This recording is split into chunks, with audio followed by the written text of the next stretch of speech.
Muy buenas a todos. Hoy, como ya anunciamos, tenemos un programa especial con el pastor José Manuel Sierra. Vamos a hablar de temas muy interesantes. Quédate hasta el final porque vamos a hablar de temas como, por ejemplo, qué está pasando en Israel, cuál es el ambiente espiritual, cuáles son las últimas novedades, qué es lo que está pasando en la tierra de Israel. También vamos a ver cosas importantes que han pasado dentro del mundo cristiano evangélico en el país de España, que no sabemos si puede de alguna forma repercutir. Vamos a hablar de esto muy seriamente y también de otros asuntos, como por ejemplo el que ha pasado esta semana, donde dos activistas judíos entraron en el monte del templo para hacer una ofrenda mecida. José Manuel, buenas noches, ¿cómo estás? Muy buenas, Eliezer. Pues bien, gracias al Señor, muy bien. Ya estamos otra vez en casa. Hemos venido hace unos días de Israel y muy contento de poder estar contigo una vez más en tu programa. Una bendición. Muchas gracias por estar aquí. Y toda la gente que nos está siguiendo, que nos está viendo, deja tu comentario de dónde nos ves, de dónde estás viendo este programa, de qué ciudad, de qué país, y sobre todo también deja tu me gusta para dar apoyo y visibilidad a lo que se está haciendo. Pastor José Manuel, como estábamos hablando hace poco tiempo, has estado casi todo el mes de mayo en Israel, y el otro día vi una predicación donde hablabas un poquito acerca del ambiente espiritual. ¿Cómo está el ambiente espiritual en Israel ahora mismo, en estos momentos? Bueno, como bien saben todos, el día 7 de octubre marcó sin lugar a dudas en el aspecto espiritual, religioso, político, económico de Israel un antes y un después. Nunca había ocurrido en Israel algo como lo que ocurrió el día 7 de octubre, donde muchas personas perdieron la vida, muchos kibutzim fueron, digamos, atacados y destruidos, muchísimas personas, más de 200 y pico, fueron llevadas cautivas a la Franja de Gaza. Entonces todo esto trajo una convulsión, trajo una sacudida al país tremenda. Ya el país venía teniendo problemas internos con el tema de la política, ¿no? Sabes que no hay ningún partido hoy por hoy en Israel, como por ejemplo pasa también en España, que no gana por mayoría absoluta. Entonces esto implica que tienes que pactar con otros pequeños partidos para poder de alguna manera mantenerte en el poder. Ya había un caldo de cultivo en los días previos al 7 de octubre, pero lo que pasó ese día fue ya la gota que rebosó el vaso. La gente no esperaba nunca que ocurriera algo tan trágico como lo que ocurrió ese día, y muchos de los que fueron allí a esa parte del país, a la zona del desierto, por decirlo de alguna manera, que estaban en aquella fiesta que desde mi punto de vista nunca tenía que haberse celebrado, y menos en aquellos días, en los que se estaba celebrando pues otras cosas, con un aspecto más religioso, trajo un dolor, trajo una fractura al país tremenda. El país está unido en el sentido de que todos ven que están siendo amenazados, que están luchando por su supervivencia, pero por otra parte el país está también muy dividido, porque por una parte están los familiares de los que se encuentran todavía secuestrados, muchos de ellos muertos, otros poquitos vivos. Están los que dicen que hay que entrar y tomar posesión de esa franja que hace casi más de 20 años le pertenece en fin, a la autoridad palestina, o en este caso a Hamas. En fin, hay muchas divisiones internas. Ahora, espiritualmente hablando, es triste porque creo que Israel no ha llegado a un quebrantamiento nacional, que es lo que yo esperaba y anhelaba, que esto pusiera al país de rodillas.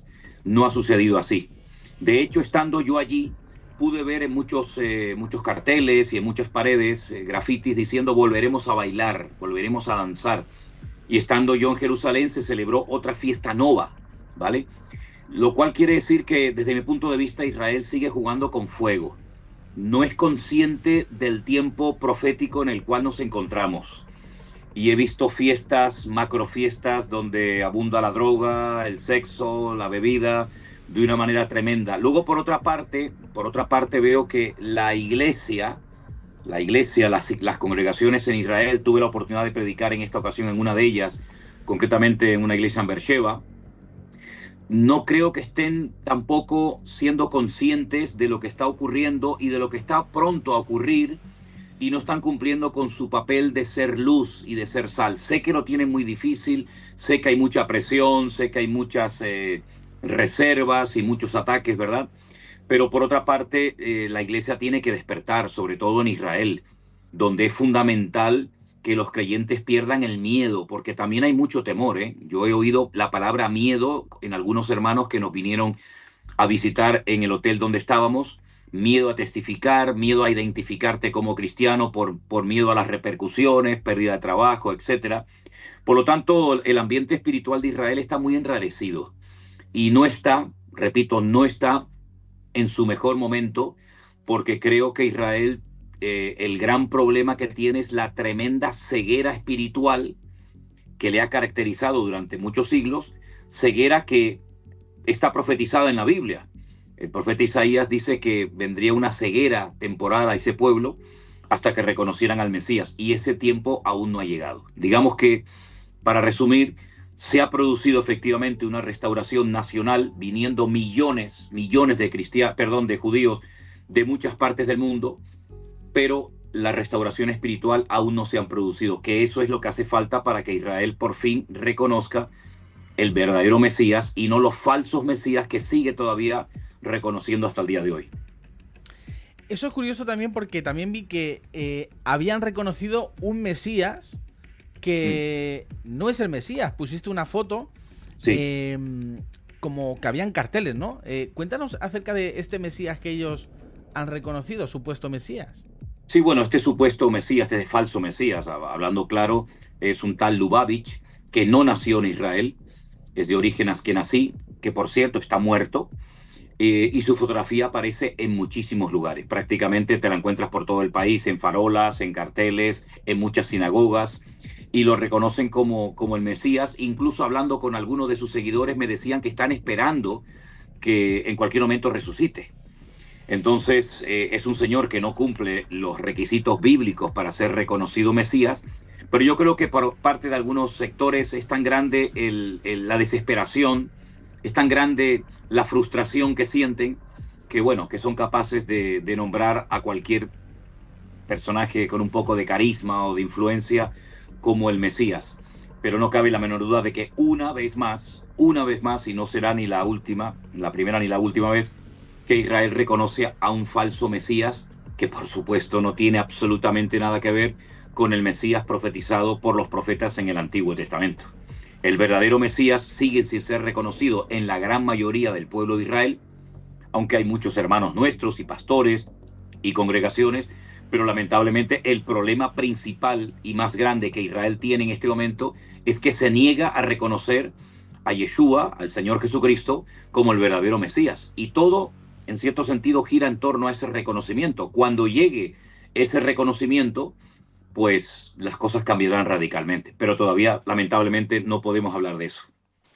El otro día tuve un directo también con Steven Ari, que es un hermano en Cristo, es judío mesiánico, y él hablaba acerca de que en Israel los judíos te dan la oportunidad, porque hablando de cómo puede ser que se levanten tantos mesías, y es que dicen que ellos te dan la oportunidad de levantarte como mesías, y ellos te dicen, bueno, ahora demuéstranos que eres el Mesías.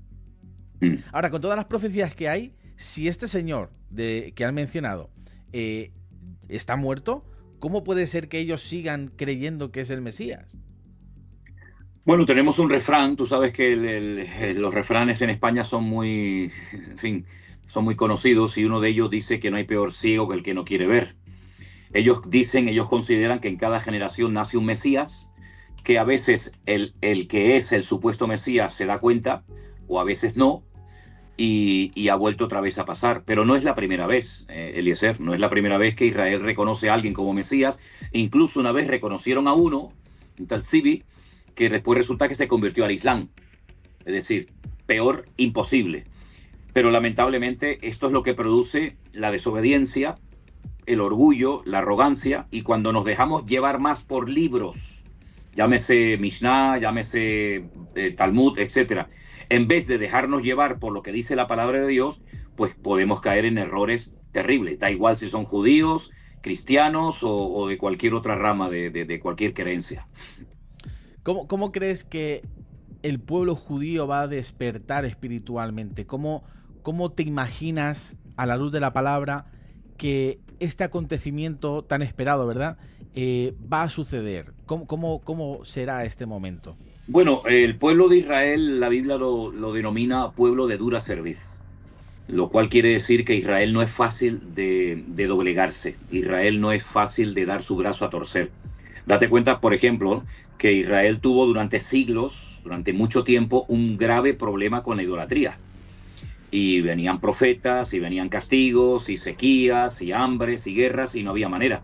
Hasta que son llevados, gran parte de ellos, al cautiverio babilónico, donde están 70 años, y después de esos 70 años parece como que ya el tema de la idolatría ya no volvió nunca más a manifestarse en el pueblo de Israel. Prueba de ello, y en honor a la verdad, que Israel podrá tener, entre comillas, muchos defectos y pecados, pero no ha vuelto a caer otra vez en el pecado de la idolatría. Por lo tanto, lo que la Biblia habla acerca del tiempo de angustia de Jacob, un tiempo de estrechez, un tiempo de depresión, parece ser que va a ser el sistema que el Señor va a utilizar para llevarles a un quebrantamiento nacional. Israel se va a ver más solo que la una, de hecho ya está ocurriendo, y están ocurriendo cosas increíbles, como por ejemplo en Estados Unidos, donde está la comunidad judía más grande del mundo, y donde están ocurriendo casi a diario actos con un odio, con un desprecio al judío tremendo.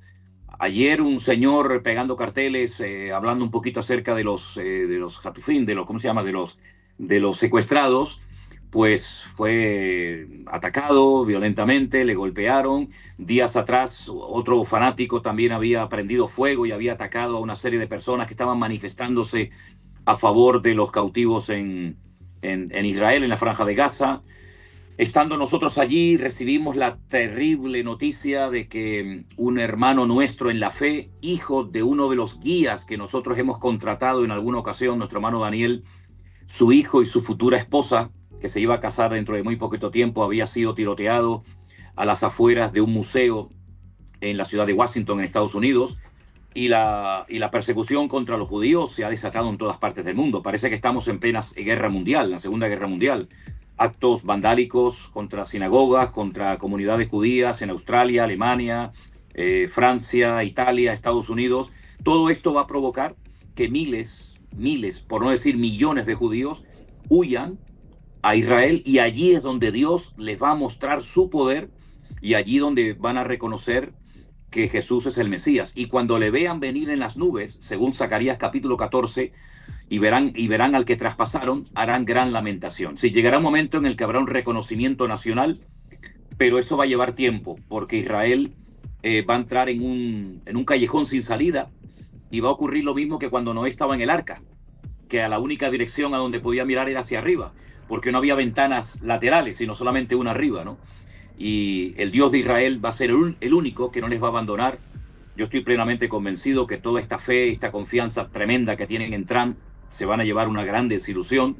De hecho, ya han comenzado a verse algunos detalles muy significativos, y Israel tiene que aprender que no puede agarrarse a hombres, no puede agarrarse a políticos, sino en el único que tiene que confiar es en su Dios, el cual nunca les ha abandonado, aunque ellos a él en muchas ocasiones sí.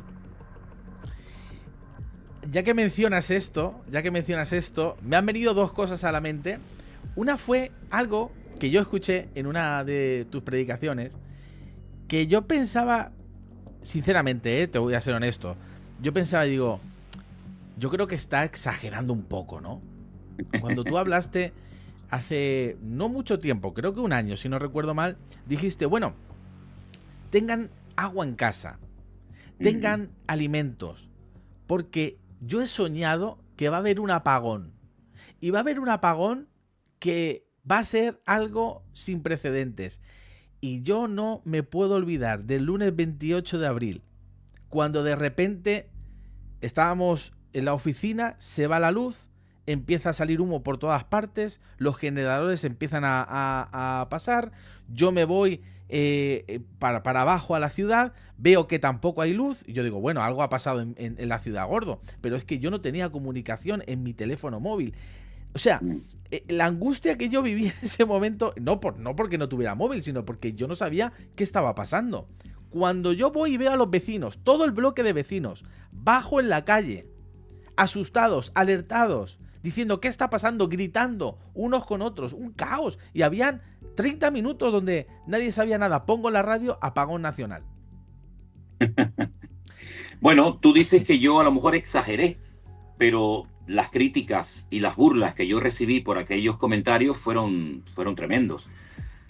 Pero el tiempo ha demostrado que en España, en un país de la Comunidad Económica Europea, se produjo un apagón que, bueno, que duró relativamente poco. Pero si hubiera durado más tiempo, yo no sé si hubiera la gente salido a la calle, como por ejemplo en Andalucía, cuando vino la luz, a cantar y a bailar y a festejar y a pasear y a charlar. Probablemente hubieran habido muchos problemas, ¿verdad? Y la gente hubiera terminado pues perdiendo la paciencia. Entonces vimos ahí un pequeño botón de muestra de cómo es posible que algo impensable ocurra en nuestro país. Y por eso yo lo que dije en aquel momento, que yo había tenido en una misma semana 2 sueños donde veía que se iba totalmente la luz. Y claro, si no hay luz, los motores no funcionan. Si los motores no funcionan, no sube agua a los hogares, no hay ascensores, no hay autobuses, no hay cajeros automáticos. Entonces yo vine hablando hace mucho tiempo acerca de una serie de medidas que en el caso de que se diera todo esto, pues nos vendrían de maravilla. En el caso de que no, pues no pasa nada. Pero yo creo que tenemos que estar preparados. Claro, lo que pasa es que si te han enseñado toda la vida que a nosotros como cristianos estas cosas no nos van a afectar, que nosotros nos vamos a ir, que no vamos a sufrir ningún tipo de prueba, de persecución o de presión, pues viva la pepa, como dice el otro, ¿no? Sin embargo, esto ha demostrado que esto puede ocurrir, y de hecho los expertos lo han dicho, que esto puede ocurrir en cualquier momento, y no solamente en España, sino en otros países también de Europa. Y lo peor de todo esto es que había gente que no podían sacar dinero, su dinero, de los cajeros automáticos. Y no podían utilizar sus tarjetas de crédito porque los datáfonos no funcionaban. Es decir, un auténtico caos, un pequeño botón de muestra de lo que se avecina, y por lo tanto yo creo que como creyentes tenemos que ser prudentes y no mirar a otro lado, sino ser prudentes y ser conscientes de que estamos viviendo en tiempos, como dice la Biblia, tiempos peligrosos. Lo dijo ya el apóstol Pablo hace 2000 años en una de sus cartas al joven pastor Timoteo. Yo a lo que quería ir, al punto que quería ir, que parecía impensable, y por eso digo exagerado, porque yo pensaba que no iba a ocurrir. Los venezolanos se reían, los cubanos se reían. Esto pasa en mi país, pasa Claro. todos los días. Digo, sí, pero es que a nosotros no Aquí nos no. pasa, aquí no pasa. Exacto. Es el Exactamente. primer mundo, eso es lo que muchos aún no llegan a entender. Pero, entre otras cosas, The Telegraph decía que esto había sido intencionado por el gobierno español para hacer una prueba sobre las energías renovables. O sea, ellos lo sabían y hasta el día de hoy no tenemos ninguna conclusión. Pero a lo que voy es que mucha gente nos puede llamar exagerados, que nos gusta meter miedo, que nos gusta exagerar, que nos gusta... Pero hay otra cosa que dijiste que me llamó la atención poderosamente. Porque la primera fue la del apagón, y ocurrió. Pero la segunda, cuando eran las elecciones de Estados Unidos, dijiste: cuidado con Trump, porque no pongamos nuestras esperanzas en Trump, porque salga Trump, o salga Trump, o salga Kamala, o salga quien tenga que salir, lo que tenga que pasar proféticamente en la Biblia va a pasar. Y hay algo que ha pasado en las últimas semanas, y es que Donald Trump ha visitado Medio Oriente, ha hecho acuerdos con Qatar, ha hecho acuerdos con terroristas como Yomani de Siria, ha hecho acuerdos millonarios con Qatar, y no ha visitado su mayor aliado, que es Israel. La gente se puso las manos en la cabeza. Parece que sacaron un comunicado, oye, que no, que nosotros estamos con Israel. Pero esto ha dejado serias dudas sobre si realmente la alianza entre Estados Unidos e Israel va a seguir en pie. Porque parece ser, y esto ya están saliendo documentos, que su mayor aliado no es Israel en Medio Oriente, sino es Qatar, por la cantidad de dinero que mueven. Y sabemos que Donald Trump es un empresario, punto y pelota. O sea, aquí no hay nada que discutir. Pero tú también lo dijiste. Tú también dijiste que no alabásemos mucho a Trump, porque Trump, aunque haya hecho cosas positivas para, en este caso reconoció Jerusalén como capital de todo eso, pero Ya lo dijiste, cuidado, cuidado. ¿Qué puedes decir acerca de lo que pasó con Donald Trump visitando todos los países que visitó, menos Israel? Sí. Sí, bueno, hay un texto bíblico que la mayoría de los cristianos conocemos que dice: maldito el hombre que confía en el hombre, más bienaventurado el varón que confía en Jehová su Dios. Por lo tanto, yo creo que cuando ponemos excesivamente la confianza o la fe en un hombre, y más como el pueblo de Israel, pues comete un error terrible. Se le ha llegado a considerar a Donald Trump en Israel el segundo Ciro.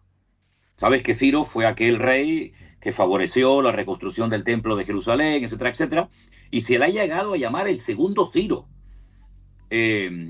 Israel tiene una necesidad de amor impresionante. Israel hace muchas cosas simplemente para ser reconocido.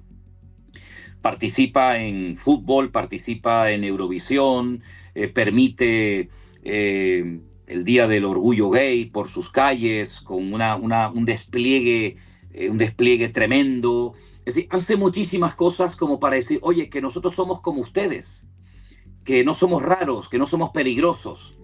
Y como Israel ve que todo el mundo le odia, que todo el mundo le desprecia, que hay multitudes, millones de personas por todo el mundo que hacen manifestaciones pro-palestinas, que Israel son asesinos, etcétera, etcétera, pues se agarraron a Trump pensando que a través de este hombre iban a poder obtener ese reconocimiento y ese apoyo.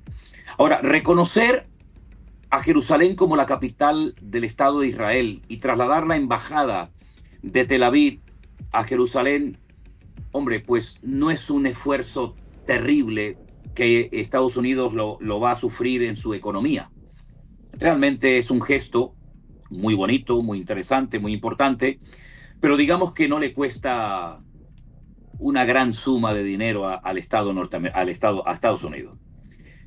Sin embargo, Israel sí le cuesta dinero a Estados Unidos, porque aunque les pase la factura, en este momento Israel ya se ha gastado 75.000 millones en armas.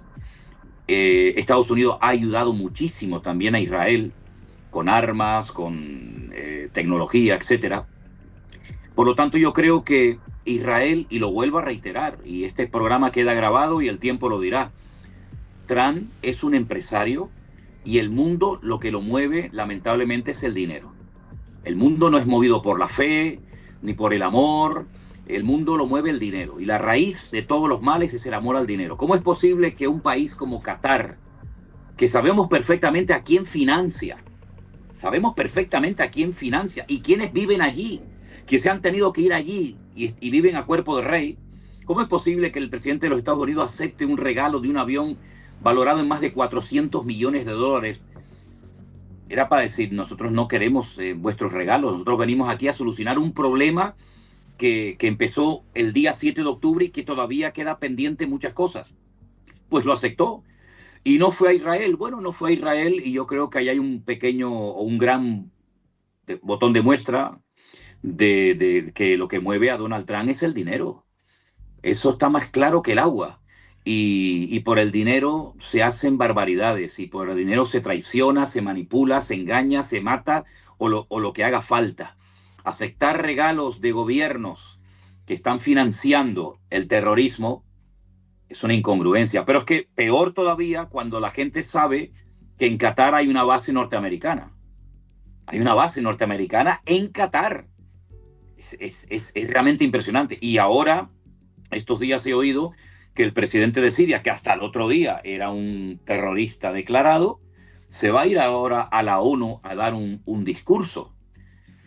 Se ha quitado la ropa de guerrero y se ha puesto la chaqueta y la corbata, pero aunque la mona se vista de seda, mona se queda, ¿no? Por lo tanto, yo creo que Israel se va a llevar una tremenda desilusión con Donald Trump. De hecho, yo creo que en algunos aspectos ya se los está llevando, porque no tiene ningún sentido que el presidente de los Estados Unidos esté por esa zona del mundo y no vaya a visitar a su mejor aliado, que es Israel, el Estado de Israel. Eso es algo que ha sentado muy mal y la gente no daba crédito a este acto de desprecio y de indiferencia hacia su mejor aliado en Oriente Medio, sin lugar a dudas. Y para más Inri, este hombre que estamos mencionando de Siria estaba siendo buscado por el gobierno de Estados Unidos. Su cabeza, Sí, pedían 10 millones de dólares por su cabeza. sí, sí, Y ahora pasa a ser amigo del gobierno de Estados Unidos. Es que es una completa locura. O totalmente. sea, es que es una Totalmente. locura como quieras ponerlo. Entonces, hay una profecía, ¿no? Que se encuentra, no sé si en Zacarías capítulo 12, 14, donde Israel se va a quedar completamente solo. Y yo Sí, creo que ese tiempo ha comenzado porque Francia ya ha totalmente. empezado, Reino Unido, que tenían como sus... España no, porque España siempre ha estado liándola. Pero Francia, Reino Unido, algunos países que sí que han estado en pos de Israel, ya le están retirando el apoyo. Y yo no sé si tú piensas también como yo que ese tiempo, esa profecía ya ha empezado de alguna forma a cumplirse, donde un día Israel se quedará completamente solo. Totalmente. Yo creo que ya han comenzado esos tiempos que se llaman los tiempos de angustia o de apretura o de estrechez para el pueblo de Israel. Por supuesto que han comenzado. Esto solamente hay que ver la televisión, solamente hay que escuchar las tertulias, solamente hay que leer un poco los diarios. Esto, el chivo expiatorio siempre, siempre a lo largo de la historia, siempre han sido los judíos. Los judíos han sido los malos, los que controlan la banca mundial, etcétera, etcétera, ¿no? E incluso se les ha culpado de enfermedades, se les ha culpado de montones de cosas producidas por otras naciones, pero que siempre se busca el chivo expiatorio, que es el pueblo de Israel. Ahora, todo esto no es producto de la casualidad. Todo esto está escrito. Nosotros sabemos perfectamente lo que va a ocurrir mañana, porque ya tenemos las noticias de antemano escritas, inspiradas nada más y nada menos que por el Espíritu Santo. Sabemos qué naciones van a atacar, sabemos las estrategias que van a utilizar, las armas que van a utilizar, el número de muertos que van a morir, cuánto tiempo va a durar la guerra, cuánto tiempo van a, digamos, invertir enterrando cadáveres. Es decir, tenemos una información impresionante en la Biblia. No te olvides que tres cuartas partes de material de la Biblia es material profético. Es decir, que se habla más de acontecimientos finales que de alabanza, de oración, o de la misma salvación, o del mismo Mesías. Tres cuartas partes del material profético es el libro que más profecías contiene del mundo. Dicho sea de paso, el Corán no contiene ni una. Ahí está la información. Ahí están los datos. Solamente hay que ver que lo que le está ocurriendo a Israel ahora mismo, que fue atacado, que murieron muchos judíos, que han sido llevados digamos, secuestrados a muchas personas a la Franja de Gaza, no es la primera vez que les ocurre. Es que el tesoro de más valor del pueblo de Israel fue robado por el enemigo. El arca de la alianza se le llevaron los filisteos. ¿Quiénes eran los filisteos? Pues hombre, los filisteos eran personas que habían venido de la isla de Creta, que se habían apoderado de toda la costa mediterránea, ocupando pues la franja de Gaza, Askelón, Asdod, Ecrón, Gad. Y es curioso cómo los define Pablo. Ahí lo dejo. Es curioso que cuando Pablo le escribe la carta a Tito, que es el pastor de Creta, lo que dice de las características de los cretenses, es decir, de los pobladores de la costa de Israel, ¿no? Una de las cosas que le dice es siempre mentirosos, por ejemplo, ¿no? Una de las cosas que dice. Por lo tanto, yo creo que los tiempos que se avecinan son tiempos muy interesantes y la iglesia no puede perder más el tiempo. La iglesia tiene que posicionarse. Mirar a otro lado es un acto de cobardía. La iglesia no puede, bajo ningún concepto, mirar en otra dirección. La historia nos demuestra que cuando se mira a otro lado, tratando de ignorar los problemas, la factura es muy elevada. La Segunda Guerra Mundial, sabemos que el objetivo número uno de los objetivos era la eliminación, la aniquilación total del pueblo de Israel, pero no nos olvidemos que murieron 6 millones de judíos, pero 63 millones de civiles, 63 millones de europeos. Por lo tanto, esto nos afecta a todos, porque Israel en cierto sentido, si lo analizamos crudamente, es un parapeto, es un freno a todo lo que desde allí puede venir y abarcar toda Europa, porque el objetivo es reconquistar aquellos países que antaño pertenecieron al Islam. Y no nos olvidemos que estos señores estuvieron en nuestro país 800 años, que son muchos años, mucho tiempo, y que costó mucho sacarlos de aquí, y que ahora vuelven otra vez a intentarlo con otros sistemas, otros métodos, pero que el objetivo es el mismo: la reconquista del Andalus, la descristianización de Europa, e implantar a la fuerza, poquito a poco, implantar en colegios, en universidades, y por qué no decirlo, incluso meter en las iglesias un veneno que nos hace mucho daño, porque amar a los árabes no implica odiar a los judíos, como tampoco amar a los judíos implica odiar a los árabes. Entonces yo creo que tenemos que meternos en el corazón de Dios. De tal manera amó Dios al mundo, que dio a su Hijo unigénito, para que todo aquel que crea en él no se pierda, mas tenga vida eterna. A ver si resulta que nos va a pasar como Jonás, pero a la inversa. Queremos ir al pueblo que ha atacado, menospreciando a los que han sido atacados, o viceversa, y esto no funciona. El evangelio es reconciliación, el evangelio es amor, el evangelio es extender la mano al bueno, al malo, al que te cae bien, al que te cae peor. Y yo creo que la iglesia en España tiene que jugar un papel fundamental. Y te voy a decir algo más. Nuestro país, España, aparece en la Biblia, tanto en el Antiguo como en el Nuevo Testamento. ¿Dónde? En el Nuevo Testamento, en la carta de Pablo a los Romanos, donde él expresa su deseo de venir a evangelizar España, de traer el evangelio a España, y sale la palabra España. Y en el Antiguo Testamento, en el libro más pequeño del profeta Abdías, donde aparece el nombre bíblico, el nombre hebreo de España, que es Sefarad. Y dice que habitantes de Sefarad, es decir, habitantes de la península ibérica, de España, poblarían las ciudades del Negev, que es el sur de Israel, cuya capital es Beersheba.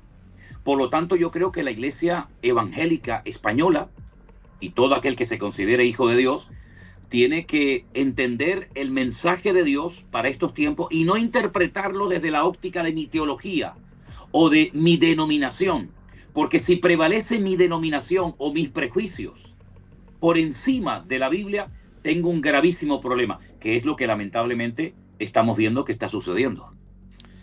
Ya que lo estás mencionando, yo me he encontrado, y cada vez más, sobre todo a partir del 7 de octubre de 2023, cuando ya sabemos todo lo que pasó, me he encontrado con un antisemitismo cada vez creciente, al principio no, Sí, pero cada vez más creciente dentro de la iglesia.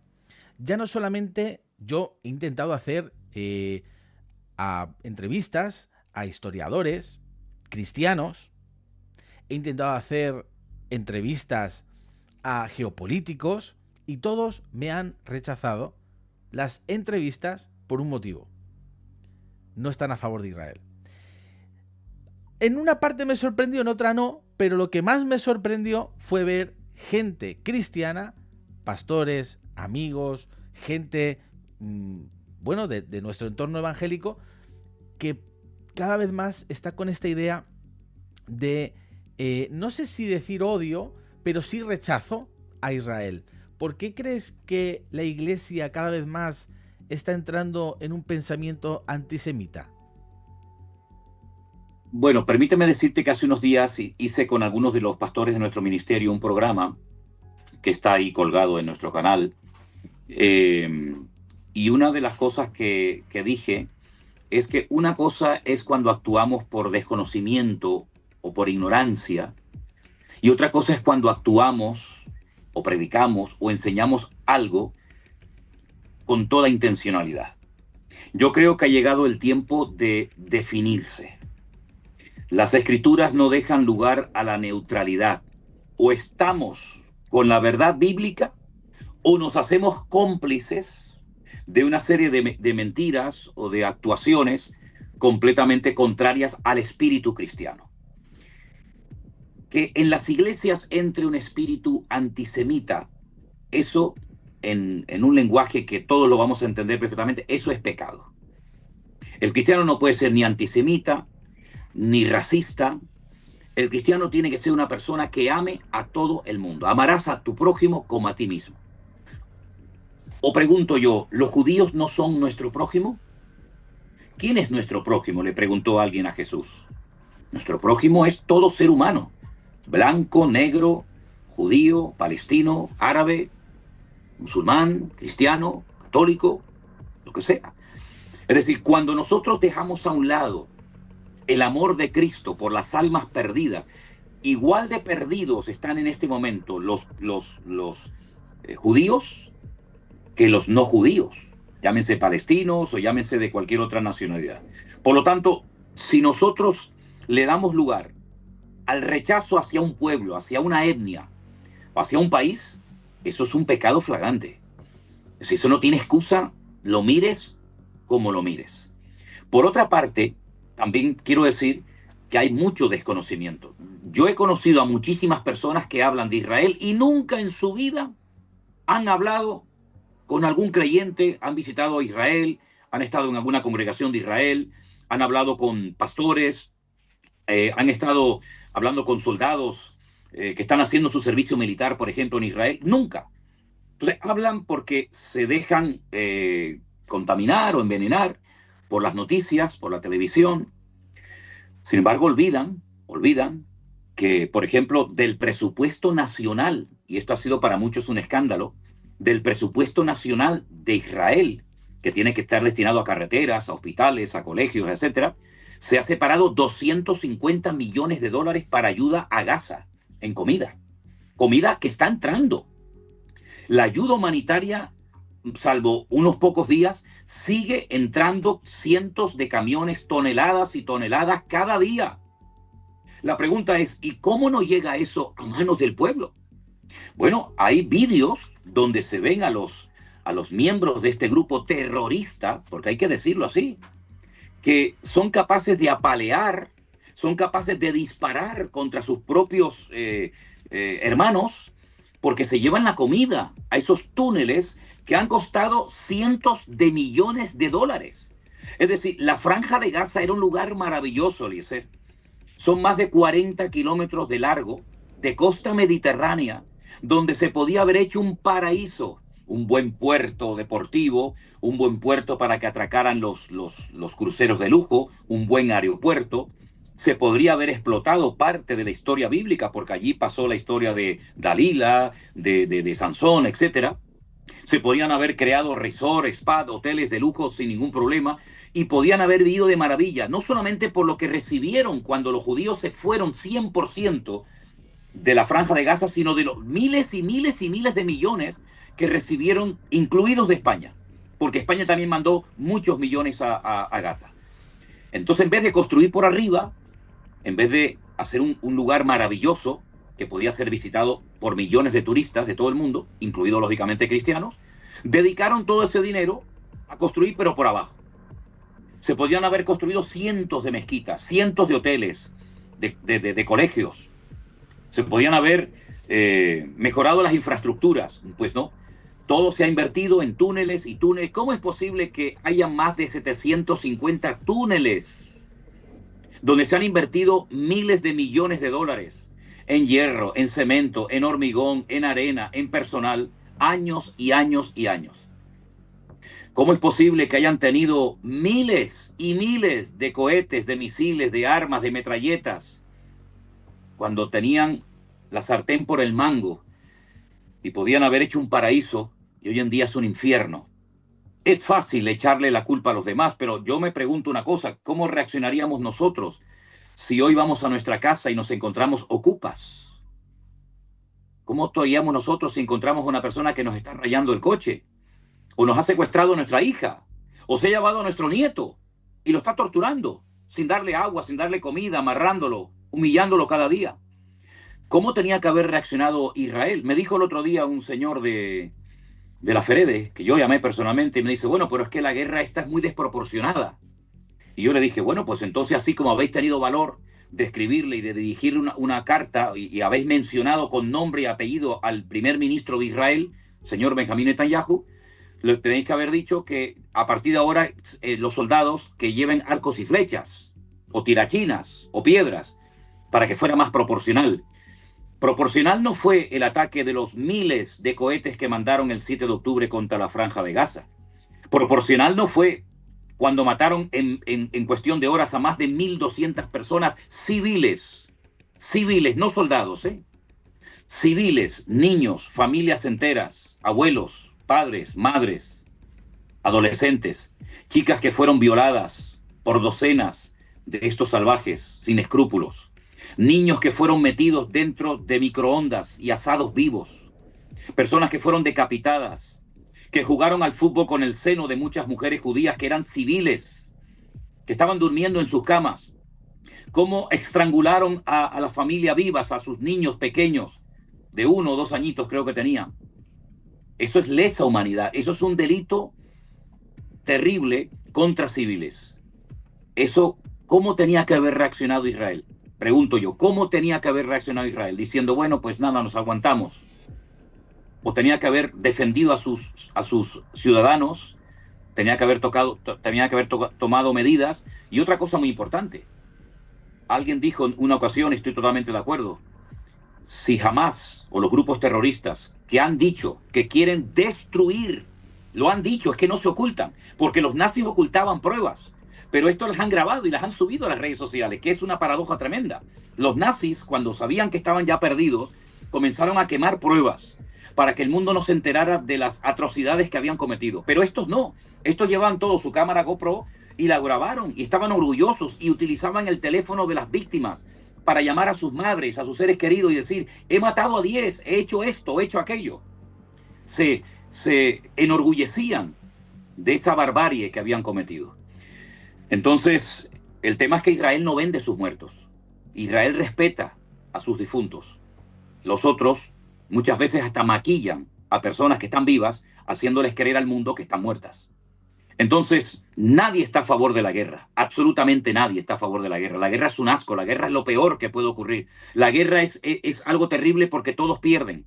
Todos pierden de una u otra manera. Pero lo que está bien claro es que Israel ha puesto una condición que no se ha respetado ni tenido en cuenta.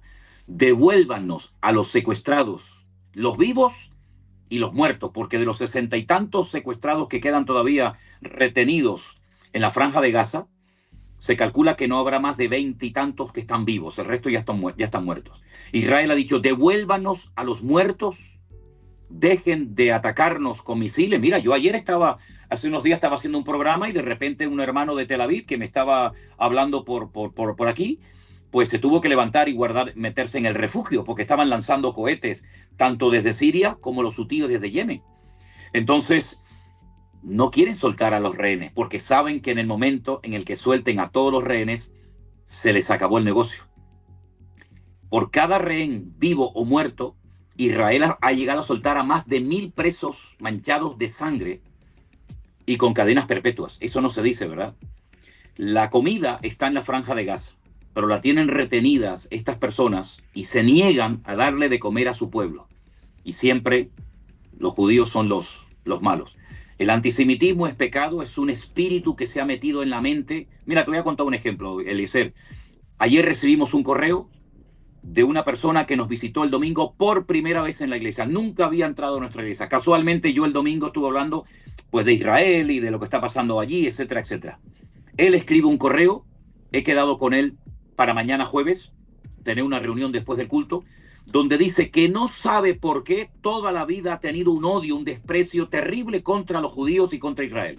Porque mataron a Jesucristo, porque no aceptaron el evangelio, etcétera, etcétera, y que él quiere desprenderse como cristiano de este odio visceral que tiene contra Israel y no sabe por qué lo tiene, no entiende por qué tiene este odio y este desprecio.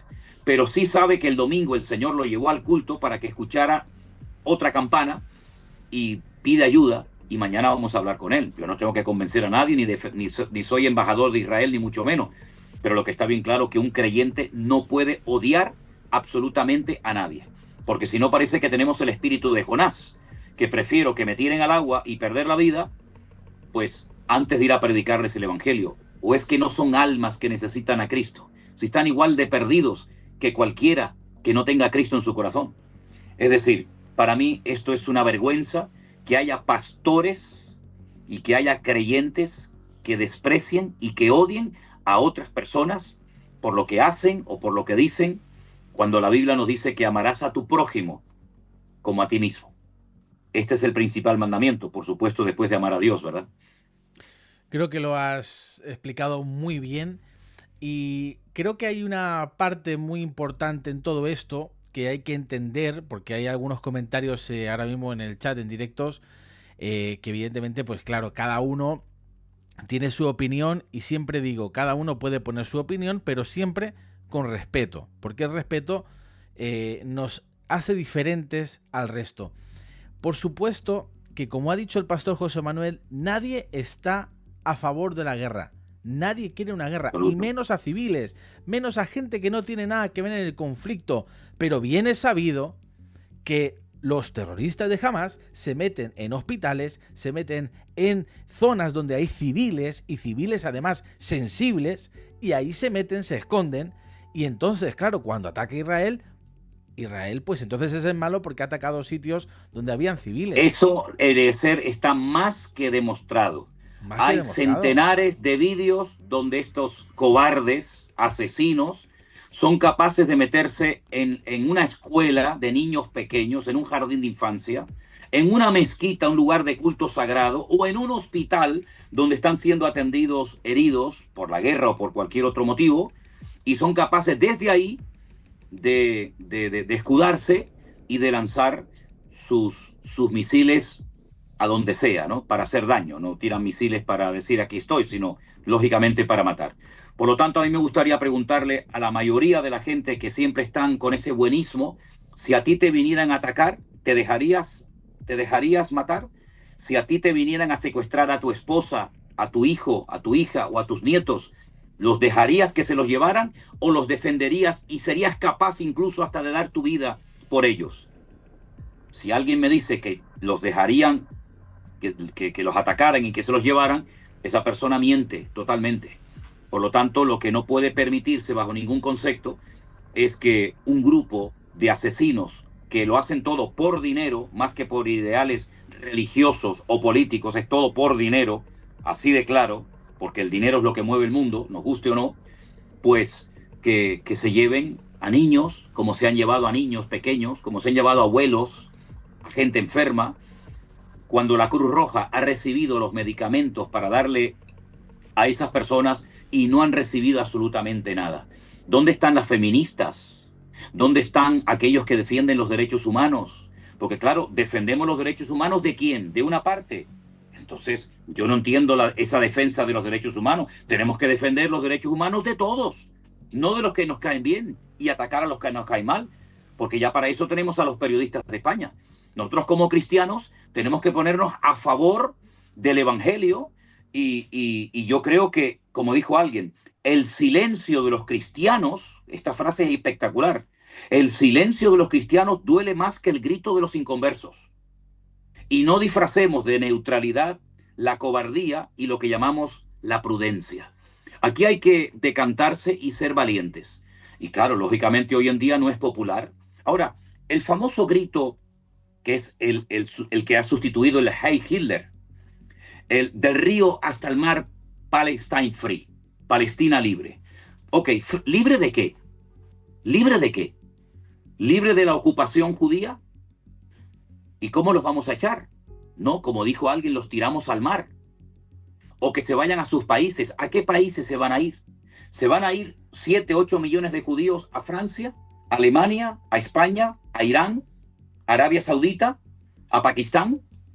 Es una locura. Cuando se dice Palestina libre, se está diciendo aniquilación y destrucción total de todo habitante en ese país que sea judío. O que se conviertan al Islam y entonces ya no hay problema. Entonces aquí lo que hay es como hacían los españoles cuando fuimos a América, ¿no? Que obligábamos a los indios a que se convirtieran, o besan la cruz o le cortábamos la cabeza. Bueno, pues exactamente está ocurriendo hoy en día. Es exactamente igual. Palestina libre ¿de qué? ¿Y Palestina? ¿Qué es eso de Palestina? Porque curiosamente los palestinos no saben pronunciar la letra P. No saben pronunciar la letra P. ¿Quién inventó el término Palestina? ¿De dónde viene el término Palestina? ¿Quién inventó ese término? Si Palestina nunca como tal ha existido. Si no, es que Israel se apropió en mayo de 1948 de un territorio que era de los palestinos. Falso, rotundamente falso. Antes de que llegaran los judíos allí, ya había muchos árabes, también muchos judíos, estaban los ingleses. En todo caso fueron los ingleses los que se apropiaron de aquel territorio. Y antes de los ingleses, los otomanos. Y antes de los otomanos, y podemos ir retrocediendo en la historia, y vamos a llegar a la conclusión, no hay que ser muy listo para ello, que Palestina nunca ha existido. Palestina nunca ha existido como tal. Nunca ha habido un Estado palestino, una moneda palestina, un pasaporte palestino. Nunca ha habido nada de eso. Todo eso es cuestión política, que todo lo mueve el dinero y nada más que el dinero. Y de hecho, fíjense ustedes en la bandera de Palestina. ¿Cómo es la bandera de Palestina? Igual que la de Jordania. El 60% de la población de Jordania son palestinos. Es exactamente igual, salvo que no tiene la estrella de Jordania. ¿Y qué representan los colores? El color verde, el blanco y el rojo. Los califatos que ha habido a lo largo de la historia, porque lo que se pretende es hacer un califato, un gobierno centralizado en una persona llamado el califa, que aquí en España sabemos mucho de eso porque tuvimos en Córdoba uno, en el cual radica todo el poder político, económico, religioso. Eso es lo que queremos para nuestras vidas. ¿Queremos que nuestras mujeres vayan con el burka por la calle? ¿Eso es lo que queremos? Que nos que nos prohíban comer el jamón serrano, que es una de las estrellas de España, ¿eh? Que no nos dejen ir a un partido de fútbol porque en algunos países es pecado, o que las mujeres no puedan conducir porque las apalean y las insultan por la calle. Eso es lo que queremos para nuestros países, que las mujeres vayan vestidas con el burka, que tengamos que rezar el Corán. Dile a todas las cofradías de los católicos en Semana Santa en Sevilla y en otras provincias de España que ya eso está totalmente prohibido. No es que yo esté defendiendo la idolatría, ni mucho menos, pero vamos a ver, lo que no podemos hacer es cerrar los ojos ante una realidad. Aquí lo que se quiere es cambiar nuestra cultura, nuestro estilo de vida, cambiar nuestras costumbres e implantar a la fuerza un sistema que lo acepte. Pues para mí está totalmente ciego y de espaldas a una cruda realidad. Nosotros lo que queremos es que prevalezca la verdad, y la verdad es Cristo, y vamos a seguir hablando de él, le guste o no a la gente, porque si la iglesia calla, ¿quién hablará por nosotros entonces? Es así. Y has mencionado algo también acerca, bueno, hablando de lo que estamos hablando ahora, tocando el tema del antisemitismo dentro de la iglesia. En estas semanas has mencionado algo acerca de Ferede, que ha hecho un comunicado donde bueno, pues le dice, ¿no? Se dirige a Benjamín Netanyahu para que cese la guerra. Lo tengo aquí. Lo tienes ahí. Este Sí. comunicado, para quien no sepa qué es Ferede, es la Federación de Entidades Religiosas de España. Es la federación que delante del gobierno representa a todas las... es una institución que representa a todas las iglesias evangélicas, una institución muy importante cara a lo que viene siendo todas las iglesias evangélicas, porque todas, absolutamente todas, si tienen que ser reconocidas por el Estado para poder casar, etcétera, etcétera, tienen que pasar por Ferede.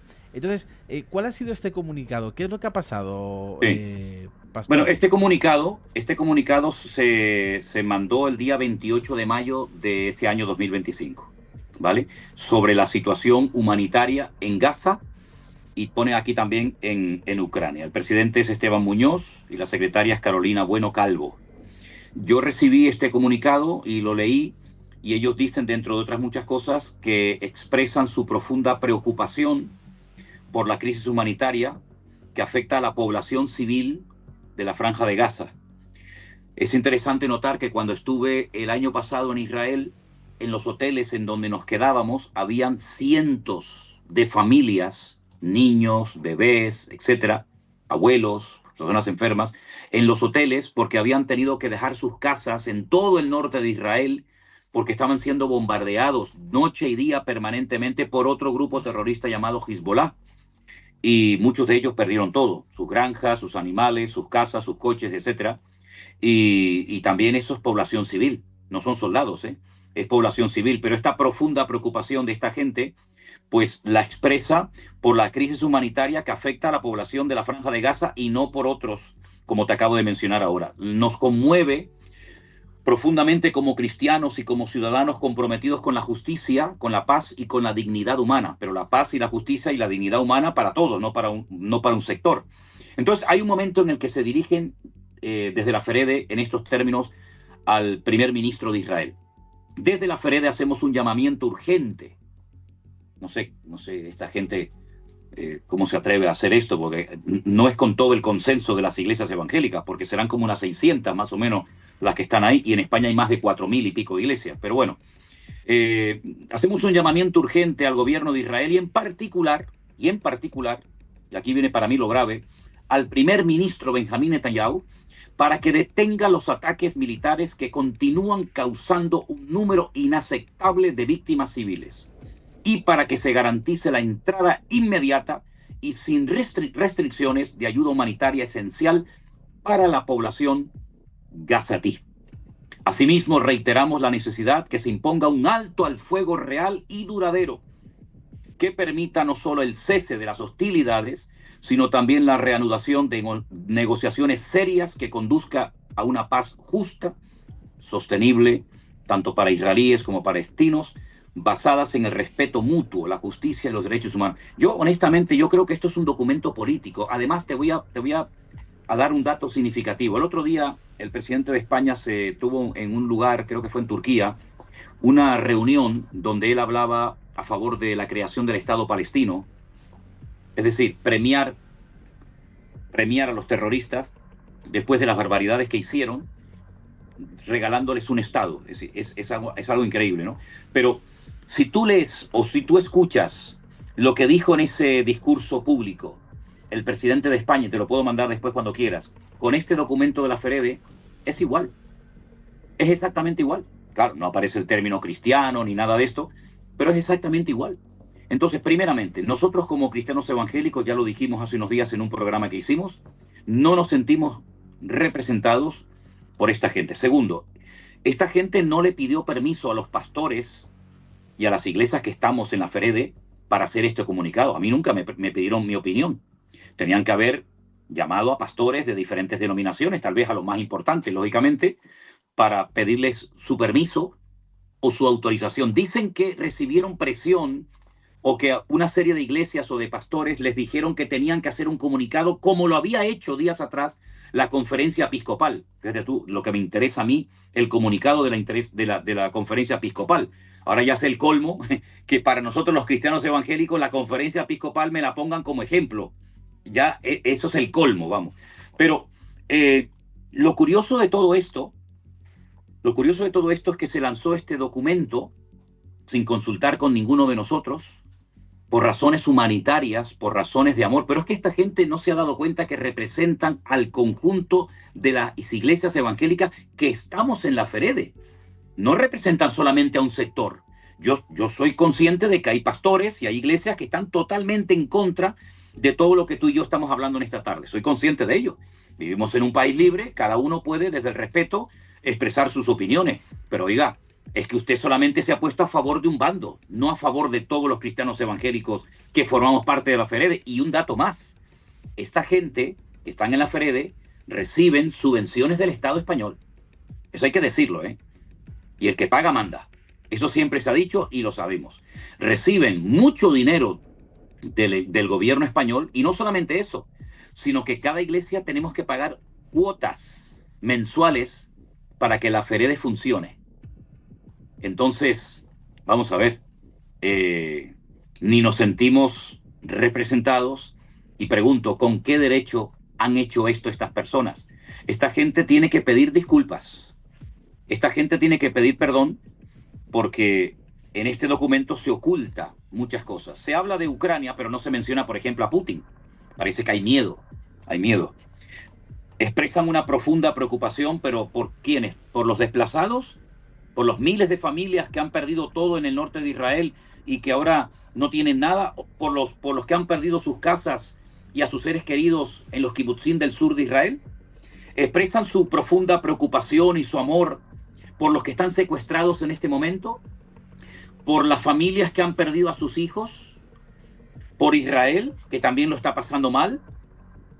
Yo lo que veo que es un documento que está totalmente mutilado y se inclina hacia un lado, evidentemente por la presión que seguramente han tenido que recibir.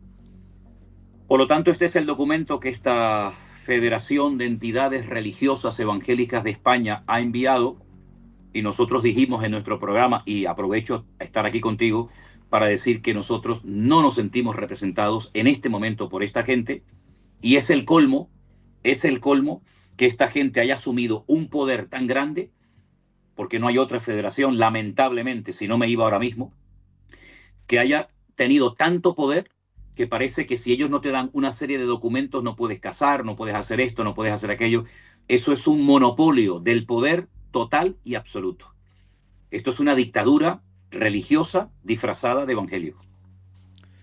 A efectos, por ejemplo, para no solamente para, bueno, sí, los españoles o los cristianos, ¿qué efectos negativos puede tener esta declaración? Por ejemplo, Pues imagínate, yo no sé imagínate. si Netanyahu leerá, no creo que lea algo que venga, No, ¿no? pero por ejemplo, la embajada de Israel en España probablemente ya ha leído este documento. Mira, estando nosotros ahora en Israel hace unos días, salió de hecho, nos detuvieron a un matrimonio que viajaba con nosotros procedentes de Colombia, gracias al Señor después pudieron entrar al país, pero el segundo grupo que estaba en Barajas esperando embarcar, hermanos que venían de Colombia, no pudieron viajar a Israel. Y ahora hay como una especie de penalización a los colombianos y se les pide visado, que no se les va a dar, ¿vale? Que no se les va a dar, en fin, por declaraciones y por el rechazo constante y permanente por parte del presidente de Colombia, que ese también hay que echarle de comer aparte también. Y Israel dijo, no, se acabó. Yo me acuerdo que hace años me detuvieron al copastor de mi iglesia, una hermana de nuestra congregación, y a otro hermano venezolano que en aquel momento estaba congregándose con nosotros por aquellas terribles declaraciones que hizo aquel presidente que ya está muerto, Chávez, el venezolano, pues maldiciendo a Israel, y entonces Israel pues cerró las fronteras a los venezolanos y lo sufrimos en carne propia. Y ahora los colombianos. Y no me extrañaría nada que esta gente, yendo más allá de sus responsabilidades y deberes, hayan entrado en un terreno que nos vayan a perjudicar a nosotros los españoles y sobre todo a mí, que llevo más de 20 años llevando a centenares, tal vez ya miles de personas a Israel. Sería ya el colmo que por culpa de esta gente yo me vea ahora también perjudicado. Sería el colmo. Pero vamos, hasta ahí podríamos llegar. Dentro de esta cantidad de tiempo, que son 20 años, más de 20 años, llevando gente a Israel, conoces profundamente a Israel. De hecho, muchas veces te quedan más días allí porque sé que disfrutas el estar allí. Porque conocer profundamente a Israel es complicado, ¿eh? Cada año que voy, cada viaje que voy, descubro un Israel nuevo. Pero en todos estos años, en todos estos 20 años, ¿has notado un aumento de pasión por Israel, de amor por Israel dentro de las iglesias? Tú que has llevado tantos grupos, ¿o has notado quizás un bajón o un cambio de tendencia? Mira, Eliezer, yo me muevo en un ambiente a lo mejor diferente al que se mueven otros.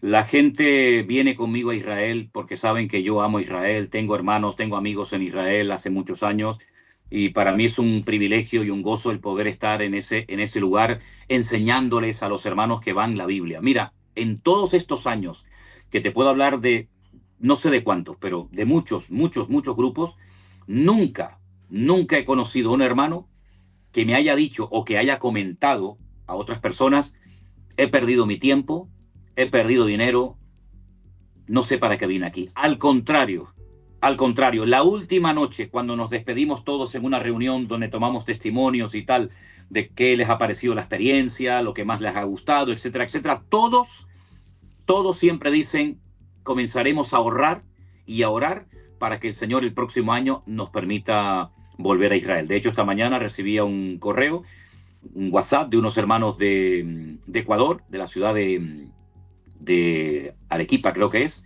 de Arequipa, no, de Cuenca, donde ellos me decían que están ya ahorrando y pensando en volver a Israel. Todo el mundo que va a Israel viene impactado y ojo, nuestras raíces están bien arraigadas a la palabra, ¿eh? No somos judaizantes, ni ahora entramos en una crisis de fe, que si el sábado, que si el domingo, que si el Antiguo Testamento, que si las velas, que si... No. Al contrario, nos reafirmamos más en nuestra fe. Jesucristo es el camino, es la verdad, es la vida. Yo tengo que ganar al judío, no el judío no me tiene que ganar a mí. Estamos bien arraigados en la palabra, sabemos a lo que vamos y a lo que no vamos. Y he visto que todos los que van se enamoran, pero ¿cómo no nos vamos a enamorar de un lugar que está plagado de Biblia? Si es que por todo lugar donde caminas hay Biblia y Biblia. Los llevé, por ejemplo, a un mirador que hay en la ciudad de Nazaret, muy bonito, donde te puedes pegar todo el día hablando de Biblia. Mira, allí enfrente vivía la tsunamita. Allí estuvo Eliseo en su casa. Aquí estuvo Gedeón con los 300 que bebieron agua de aquel lugar. Aquí estuvo Barak. Aquí estuvo la guerra de no sé qué. Es que si tú amas al Señor y por consiguiente amas su palabra, te enamoras. Porque es que allí, como yo digo, allí se ve la Biblia. Es que aquí te tienes que imaginar, oye, ¿cómo será el huerto de Getsemaní? ¿Y cómo será Capernaum? Oye, ¿y Jerusalén cómo será? ¿Y cómo será, no sé, Nazaret? Es que allí no tienes que imaginarte nada. Es que allí lo vives, allí lo ves, allí lo hueles, allí lo sientes. Y además, cuando vienen hermanos, que yo invito hermanos de otras congregaciones a que vengan al hotel, nos abrazamos, lloramos, oramos juntos al Señor y todos dicen gracias, gracias porque las oraciones vuestras las sentimos, nos sentimos arropados, sabemos que no estamos solos, pastores que nos dicen venid, venid a visitarnos. Es decir, nos damos cuenta de que ir a Israel no es que sea imprescindible, pero mi esposa, Elena, dice, por lo menos una vez en la vida, todo pastor debería ir a Israel. Porque allí te vas a dar cuenta que algunas, no digo todas, algunas cosas que has predicado resulta que no eran como tú te las imaginabas, sino son completamente diferentes a como tú te las habías imaginado o habías compartido.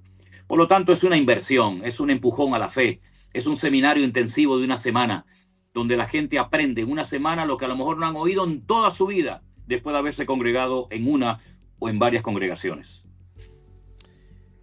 Qué interesante, y doy fe de ello, porque yo estuve en Israel en el año 2010, yo tenía 20 años, y me acuerdo que fue mi primer, aún no he ido, quiero ir a Israel, tengo muchas propuestas y iré, pero a mí fue un viaje que me cambió la vida. Yo había ido a muchos países, había ido a Noruega, Estados Unidos, Puerto Rico, Italia, Francia, Alemania. He visitado muchos países, No tiene nada que ver, no tiene nada que ver. Pero el mejor viaje de mi vida, y lo sigo sosteniendo hoy, y te lo puedo decir del año 2010. No, yo hago ahora programas de Israel, pero no. Yo cuando tenía 20 años, el mejor viaje de mi vida fue en el año 2010, cuando fui a Israel, pisando las calles de Jerusalén, y yo me acuerdo un momento muy especial, en el huerto de Getsemaní, que orando, nos dieron 10 minutos, cada uno nos fuimos a un rincón a orar, y yo me acuerdo, José Manuel, de un momento donde miras el monte del templo, sentado, sabiendo que un día él volverá, empecé a llorar, y yo solo empecé a orar por la familia, mi familia que no está convertida, por mi ciudad. O sea, hubo un quebrantamiento por los no creyentes, los no alcanzados, tremendo. Claro que hay mucha gente que intenta judaizar y mucha gente que intenta... claro que y los hay muchísimos. Pero a mí fue un viaje que me cambió la vida y yo digo, yo me volví a convertir en Israel. Pues yo te digo una cosa, yo no te considero ni un fanático evangélico, ni un fanático como cristiano, te veo una persona muy bien centrada, hijo de pastor, en una buena congregación, en una buena iglesia con sana doctrina, y lo que estás diciendo espero que llegue a muchas personas para que se den cuenta de que realmente no es una locura ni un fanatismo religioso, sino que es un amor, porque a mí me dijo una vez una escriba, yo tengo un amigo allí que es escriba, lo cual no significa que sea religioso, aunque también lo es, pero él me dijo, ¿sabes? Yo no amo a Israel porque soy judío. Me impactó aquella frase, ¿no? Digo, no. Dice, no, yo amo a Israel porque Dios ama a Israel. Y todo lo que mi Dios ama, yo tengo también la obligación de amar. Como también tenemos, y eso ya es frase mía, obligación de aborrecer y de rechazar todo lo que Dios aborrece. El pecado, la mentira, la manipulación, etcétera, etcétera.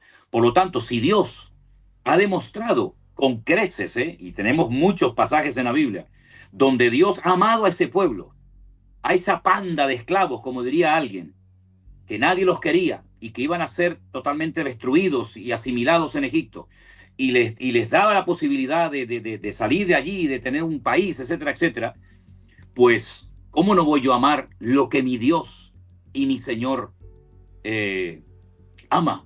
No, es que rechazan a Cristo. ¿Y cuántos españoles rechazan a Cristo en España? ¿O es que todos los españoles somos cristianos nacidos de nuevo? Hombre, si es por esa regla de tres, no es que mataron a Jesús. No, perdón, para. A Jesús no lo mataron los judíos. En todo caso, hablando objetivamente, lo mataron los romanos. Claro que los judíos apoyaron, pero el que mató a Jesús fui yo. Mis pecados clavaron a Cristo en la cruz del Calvario. Porque si mis pecados merecían la muerte y Cristo ocupó mi lugar en la cruz, aunque yo no había nacido, pero él sabía que yo nacería y que sería pecador, quiere decir de que yo también soy culpable de la muerte de Jesús. Entonces no le echemos la culpa a, no, es que los judíos mataron a Cristo. Pues mira, te voy a decir una cosa, gracias al rechazo de los judíos se cumplieron las profecías. Porque dice la Biblia en uno de los mensajes del libro de los Hechos que lo hicieron por ignorancia, mataron al autor de la vida, ¿verdad? Y con su ignorancia y con su rechazo al evangelio temporalmente, han enriquecido al mundo, porque así fue como Pablo fue el instrumento que el Señor utilizó durante mucho tiempo para llevar el evangelio a los gentiles. Y uno de esos soy yo, y tú también, y muchos de nosotros. Por consiguiente, todo ha redundado para bien. Como dice la Biblia, todo ha redundado para el progreso del evangelio. Y además te voy a decir una cosa, no nos olvidemos, y se lo dije una vez a uno. Mira, todos los profetas eran judíos, todos. Allí no había ningún americano, ni japonés, ni chino. Todos los profetas fueron judíos. El Señor Jesucristo era judío, de la tribu de Judá, nada más y nada menos. Su padre era judío, su madre era judía. Sus discípulos eran judíos. La Biblia, el Nuevo Testamento, la escribieron judíos. Por lo tanto, si sacamos a los judíos y si sacamos a Israel de la Biblia, ¿qué nos queda? ¿Qué nos queda? Cuando el nombre Israel, que es para hacer un estudio bíblico interesantísimo, cada letra de ese nombre creado y dado por Dios al patriarca Jacob, tiene una enseñanza espiritual brutal. Entonces, cuando una persona le da lugar al odio a Israel o al judío, ¿habrá nacido de nuevo esa persona? Porque hay un texto que dice que el que no ama no ha conocido a Dios.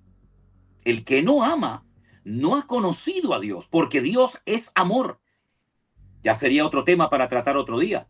Pero si yo tengo odio, rechazo terrible hacia una raza, llámense judíos, llámense gitanos, llámense negros, llámense japoneses, me da igual. Entonces yo no he entendido la esencia del evangelio. Porque una de las cosas que hace el evangelio es que me arranca de raíz el odio. Y amo a mi enemigo.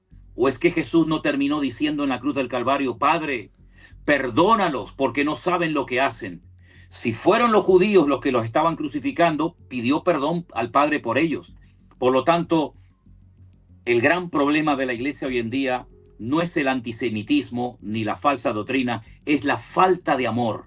Porque el amor cubrirá multitud de pecados. Cuando la iglesia evangélica está empapada, cuando todos estemos empapados del amor de Dios, todo será maravilloso. Y no tendremos ningún problema en predicar o evangelizar a cualquier pueblo, porque Dios los ama y dio su vida por ellos en la cruz del Calvario. Totalmente es así. Hablando de tu amigo, que has dicho de un amigo, me he acordado de algo que una vez comentaste de una persona que se ha convertido en tu amigo, que te encontraste en el Muro de los Lamentos y que te dijo que la iglesia iba a ser perseguida y te dijo un montón de cosas que luego has tenido conversaciones con él. No sé si has vuelto a hablar con él, pero ha pasado algo curioso que antes hemos hablado fuera de directo, que me gustaría que comentaras, porque justamente esta semana ha habido un intento de una ofrenda mecida en el monte del templo, donde los Kohanim, si no me equivoco, los judíos Kohanim han intentado ir dentro del monte para ofrecerla, y bueno, salía una. Yo voy a poner unas imágenes mientras nos comentas un poco. Esto dice, hay una noticia, no ha pasado desde hace 2000 años. Exacto. O sea, es un hecho histórico. ¿Qué supone esto proféticamente, José Manuel? Bueno, nosotros estuvimos por primera vez, llevamos a un grupo por primera vez en todos estos años a un lugar muy, muy importante, con una carga bíblica brutal, como es Shiloh. Shiloh fue donde estuvo el tabernáculo que se construyó en el desierto, como tú bien sabes, en la época de Moisés. Estuvo allí por más de 400 años. Nos pusieron una película donde se veía toda la historia del tabernáculo, en hologramas se podían ver sus medidas, sus materiales, etcétera. Y al final, cuando ya terminó la proyección, se abre una pantalla y para sorpresa de todos, vemos allí vivas, allí delante de nosotros, detrás de un cristal, 5 vacas rojas. En honor a la verdad, 2 de ellas ya han sido descartadas porque han descubierto que no son totalmente rojas y tal, pero para que nos situemos en el contexto, el libro de Números, si no recuerdo mal, creo que el capítulo 11 nos habla de la vaca bermeja o de la pará adumá, una vaca que se utilizaba para matarla y con sus cenizas purificar cosas. En este caso sería el templo y sus alrededores.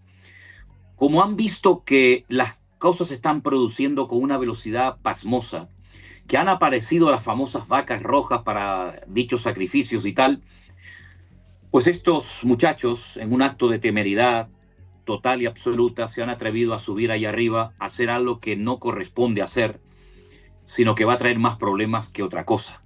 Y efectivamente, se armó una tremenda porque no es ni el momento, ni las formas, y es querer recuperar, como yo digo, una gloria pasada que no volverán a tener. El sueño de muchos judíos, sobre todo de todos los religiosos, es la reconstrucción de su tercer templo, que a nosotros los cristianos no nos afecta para nada, ni que se construya o se deje de construir, porque nosotros somos templo del Espíritu Santo de Dios, el cual mora en nosotros, pero para el judío es el centro religioso de su práctica. De los 613 mandamientos que contiene la Torá o la ley, más de 400 giran en torno al templo. Los sacrificios, los holocaustos, los sacerdotes, etcétera, gira. Entonces quieren provocar, quieren adelantar una serie de acontecimientos que están bajo el control de Dios y todo tiene su tiempo y su lugar. Yo creo que ha sido un acto de temeridad que no va a conducir a nada y que lo que crea son más problemas que otra cosa. Creo que ahora en este momento, cuanto menos leña se le eche al fuego, mejor, y no ha servido absolutamente para nada, sino para hacer otra noticia más y otro acto de provocación, porque ojo, también hacen cosas malas, no es que aprobemos todo lo que hagan, ni mucho menos, ¿verdad? Porque son seres humanos imperfectos como cualquiera de nosotros, y esto es un acto que está totalmente fuera de lugar, no tiene ningún sentido. ¿Esto podría provocar o lo han podido hacer como una probadita para ver cómo reacciona la gente, la policía, el gobierno? No, ellos saben perfectamente cómo iba a reaccionar la policía. La policía está allí custodiando esa entrada, que es la única entrada por la que ellos pueden entrar y por la que los no musulmanes tienen que entrar, que es por ese puente de madera que está al lado del cótel, al lado del muro de los lamentos. Ellos sabían perfectamente que eso no se puede hacer. Lo que pasa es que son actos de provocación, estirar la cuerda a ver hasta dónde llega, pero ellos sabían que no les iban a permitir bajo ningún concepto hacer prueba de ello, que la policía israelí los ha echado de allí. Rápidamente. Pero no crees, porque tú comentaste que este señor, que se puso en contacto contigo, que había ya gente preparada, armada hasta los dientes, para tomar ese lugar. Pues son justamente estos que tienen estas pintas muy características, que están dispuestos a todo con tal de tener su tercer templo, de presentar sus sacrificios, porque claro, sin sacrificio no hay perdón de pecados. Ellos se reinventaron después del año 70 después de Cristo con la destrucción del templo y sustituyeron oraciones por los sacrificios, ¿verdad? Pero ellos saben perfectamente que esto no iba a terminar bien, pero es intentar a ver qué pasa, intentar a ver qué sucede, pero no te olvides que allá arriba hay fanáticos religiosos que esos están dispuestos también a cualquier cosa. Allí están los mártires de Al-Aqsa y allí hay personas custodiando permanentemente el lugar, porque para ellos es un lugar muy importante. Para el Islam es uno de los lugares más importantes, porque ellos creen que desde allí subió al cielo montado en un caballo blanco el profeta Mahoma. Por lo tanto, es un lugar para ellos muy importante y va a ser todo un misterio cómo se va a resolver la reconstrucción del templo allí. Solamente Dios lo sabe. Pero nosotros lo veremos, el tercer templo. ¿Eso se llegará a construir o no se llegará a construir? No, construir se va a construir. La Biblia dice a través de la carta del apóstol Pablo que el inicuo, el hombre de pecado, el hijo de perdición, se sentará en el templo de Dios haciéndose pasar por Dios. La Biblia nos habla de la reconstrucción del templo y de la profanación del templo. Es decir, no es que se va a construir y no va a pasar nada. No, no. A los 3 años y medio de su reconstrucción se va a profanar el templo. Se pondrá la abominación desoladora, ¿no? Entonces sí se va a construir, y yo creo que, dado los acontecimientos que cambian tan rápidamente, no me extrañaría nada que nosotros viéramos la reconstrucción del templo de Jerusalén. Tengo que avisarte que me estoy quedando sin batería, Sí, no yo, sino el sí. teléfono. Yo tengo batería para rato, pero Sí, sí, sí. probablemente ya Se, estoy en la recta final de la batería. se vaya a cortar. No, es interesante saber porque en un momento determinado ellos lo único que querían era, y de hecho el primer ministro Netanyahu les dijo, oye, necesitamos ofrendar en ese lugar. Lo único que queremos es ofrendar ahí en ese lugar. Y le mandaron un comunicado, una serie, no me acuerdo ahora mismo, pero mandaron un comunicado para que les dejaran ofrendar ahí. Imagínate por un momento que llega un personaje que dice, bueno, sí, construimos el tercer templo, dejamos de hacer sacrificios, pero esto sigue siendo un lugar sagrado para los musulmanes. O hace una especie de mixto ahí, no sé. Sea como sea, se va a liar. Hay muchas hipótesis, hay muchas opiniones. Una parte de los judíos dicen que si no se construye el templo, el Mesías no puede venir. Otra parte dice que el Mesías viene con el templo. Otros dicen que no es exactamente allí el lugar donde hay que construir el templo. Otros dicen que se puede dividir en 2 partes, judíos y palestinos por otro lado. Sí, hay muchas opiniones. El tema es que nadie sabe exactamente cómo se van a dar todos esos acontecimientos, pero se va a liar, Eliezer. Ten Se la va a completa liar. seguridad de que se va a liar. Se va a Se va a liar. liar. Y Sí, sí. ya por último, esto lo dejamos para otro programa, pero has mencionado los colores de la bandera palestina. El otro día escuché a un rabino, Jonathan Kahn, que se llama, que él decía que los 4 colores no sé si lo has escuchado, los Sí, 4 sí, colores sí. de la bandera palestina significan los 4 jinetes del Apocalipsis. Bueno, es Eh, que, vamos a ver, eh, el verde en los 4 caballos del Apocalipsis, o lo tradujo mal el Castellano de Reina, o aquí pasa algo, porque hay un caballo que es amarillo, que no es verde. Pero bueno, en fin, eh, respeto la opinión, como también hoy escuché algo muy interesante que dice que en la Biblia hay un dragón. En Apocalipsis, capítulo 12, si no recuerdo mal, la mujer que huye del dragón, pues el dragón representa a China, es uno de los símbolos de China. ¿Estará China en la profecía bíblica? Bueno, yo creo que sí, pero si es el dragón ese, o puede ser o no puede ser. En fin, hay muchas opiniones. Los caballos del Apocalipsis son simplemente metáforas, formas de desarrollarse una serie de juicios, concretamente 7, y esa es la forma como empieza el anticristo a hacer de las suyas, a darse a conocer su puesta en escena, ¿no? En un caballo blanco, con un arco sin flechas, etcétera, y va cambiando de color, se va viendo las circunstancias económicas, el hambre, etcétera, etcétera, la hiperinflación, la desaparición del dinero, el control total de la población, que vamos abocados a todo eso. sí, Está más claro que el agua. Estamos controlados permanentemente. sí, sí, sí, sí. Vayas a donde vayas. No, el euro digital ya sabemos Hoy, que es una de hoy, las hoy me llegaba cosas. una noticia muy interesante, que hay algunas sectas, de ahí me vino el texto que cuando digáis el Cristo está aquí o el Cristo está allá, no lo creáis, porque como sale el relámpago del oriente hacia occidente, así será la venida del Hijo del Hombre. Pero hay sectas que ya están tratando de hacer con inteligencia artificial y con hologramas y con toda esta tecnología, como la aparición de ángeles en el cielo, haciendo como que viene el Señor Jesucristo en su segunda venida, con una imagen gigantesca que se puede ver por millones de personas. Todo esto ya está, digamos, pensándose, y se van a hacer milagros demoníacos. La Biblia dice que hará el anticristo y el falso profeta, incluso harán llover fuego del cielo imitando al profeta Elías. Habrán falsas señales, prodigios, que podrán engañar incluso a los escogidos. Y si aquellos días no fueren acortados, dice la Biblia, nadie sería salvo, más por causa de los escogidos. Entonces, lo bueno de todo esto es que vamos a ver cosas que durante generaciones ni siquiera se podían haber imaginado que se dieran, pero que nosotros somos una generación, créeme, Eliezer, realmente privilegiada, porque estamos viendo cosas en poco tiempo que pasaron siglos. Por lo tanto, vivimos en unos tiempos muy, muy interesantes de la historia del cristianismo y de la Hablando humanidad. de la humanidad, totalmente. Hablando de noticias interesantes, yo he visto una justo esta tarde. Hay como una casa de apuestas, pero no es una casa de apuestas normal. Es algo que se maneja en Estados Unidos muy fuerte, que se llama poli no sé qué. Tiene un nombre que ahora no me acuerdo. Pero allí, por ejemplo, es gente donde pone el dinero tanto si sí como si no. Pero es algo como gubernamental, ¿no? Donde si quieren saber estadísticamente qué va a pasar, por ejemplo, Donald Trump, sabían que iba a ganar porque ahí salía que sí. Y este año, por primera vez, han puesto una apuesta de que Jesús va a venir antes de que acabe el 2025, por primera vez. Y ya han invertido más de $200.000 que va a venir antes de que acabe el 2025. Para imaginaros la locura colectiva que el mundo está sumida. Es que es algo... Oye, con lo fácil que es leer la Biblia y sacar tus propias conclusiones leyendo el manual de instrucciones de Dios, la gente se inventa cosas y cuanto más raro, como que más fama y más aceptación tiene, ¿no? Es así, es así.